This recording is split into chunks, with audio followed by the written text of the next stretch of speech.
Welcome back. You're watching Newslink. And the Rand lost 8.5% of its value in just 2 weeks. This is according to PricewaterhouseCoopers Economic Outlook report for 2022. It's blaming it on a trifecta of issues: the return of rolling blackouts, rising COVID-19 numbers and floods in KZN. It says the manufacturing and transport sectors were also the worst hit.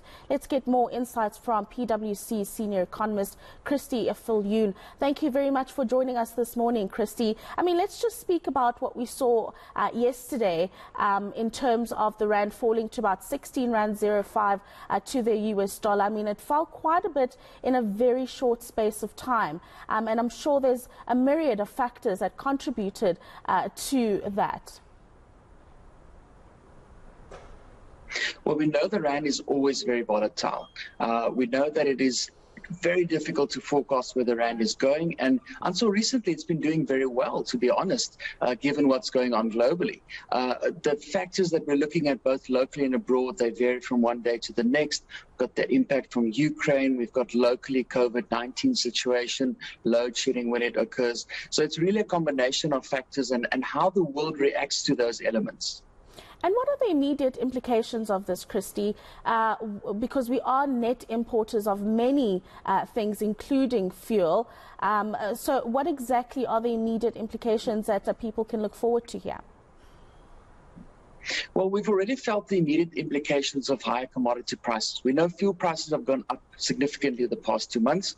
We know what's going on with issues like sunflower oil, for example, the cost of fertilizer. So we know that when you import something, you're very exposed to higher prices. The weak Rand basically means that whatever we are importing gets more expensive. We buy most of our imports in dollars or euros, a few other major currencies. And now with a weaker Rand, you have to actually pay more Rand for the same product. And that then translates into inflation, something that very few people get excited about.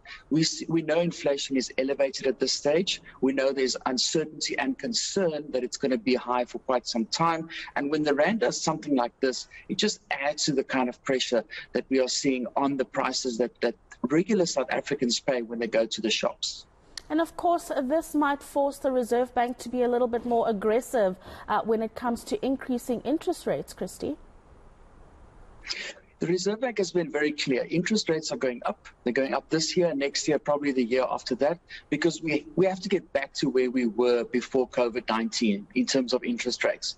So they set a clear path of where they think the interest rate would be end of this year, end of next year. But you're quite right. Another concern is that they would have to increase rates much more quicker. At the moment, I'm not too concerned about that because the Reserve Bank in their forecast, they're already quite, I want to say, pessimistic about inflation. They've already factored in quite a high inflation rate compared to some of the other forecasts out there. So there's still a little bit of room to go for them before they start accelerating where interest rates are going. But the bottom line is interest rates are going up. It's something we can't avoid. And it's something that's going to be with us for quite a few years as they start getting back to where we were before COVID-19. And of course, we are seeing that is a global trend that is starting to occur, Christie. And speaking of global sentiment around economic growth is quite dim at the moment, just given those geopolitical tensions and other factors, including the pandemic. So when we zone in on South Africa, based on what's happening around us, what is the outlook that you guys are seeing for South Africa in terms of economic growth? Yes, so the global outlook definitely not as good as it was, say, 2 months ago before the whole Ukraine situation. We saw this week reports by the IMF and the World Bank where they give their view on where the global economy is going, and it's certainly weaker than it was at the beginning of this year. Now, for South Africa, which is very dependent on trade, we import lots of goods that people buy. We export lots of commodities that other countries buy. We are very much exposed to what's going on in the world. And with what's happening around geopolitical factors in Eastern Europe and elsewhere, the disruption to trade, for example, we see the global economy growing slower this year. And that means that there's going to be less demand or slower growth in demand for whatever South Africa is exporting. So when you combine those international and the local factors, we expect our economy to be growing a bit slower than previously anticipated. So our forecast at the moment is for growth of about 1.8% this year.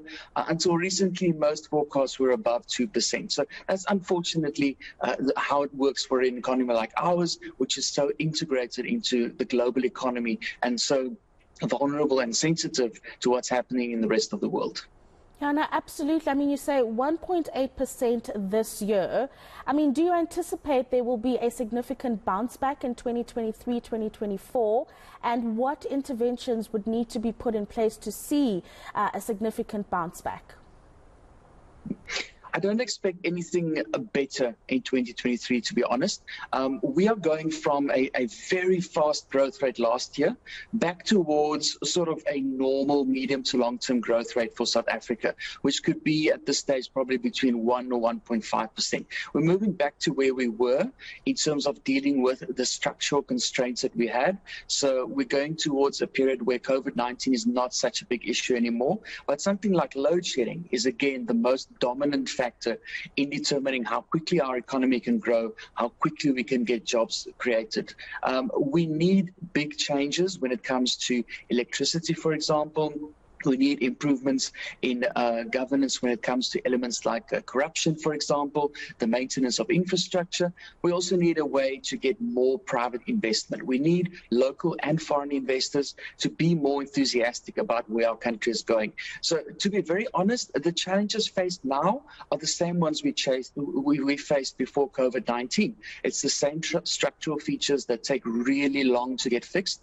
And that's going to keep us in a slow economic growth situation for quite some time unless we can get these things fixed very quickly. Thank you very much. That's PWC Senior Economist Christie Viljoen joining us this morning to speak